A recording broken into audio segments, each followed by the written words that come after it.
Assalamu alaikum Sabiha. Where are you going?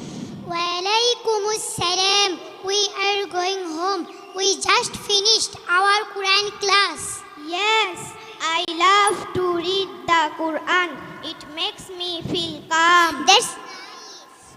Why is reading the Quran so important for us? Because it is Allah's word. It is our guide in life. And we get big rewards for every letter. Wow! Every letter, that is amazing. Yes, the Prophet ﷺ said it.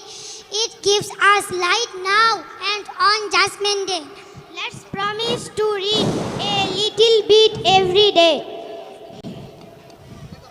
Yes, I promise. We must always keep the Quran in our hearts. Okay, let's go home now. Okay, let's go. Al Aqsa Islamic Academy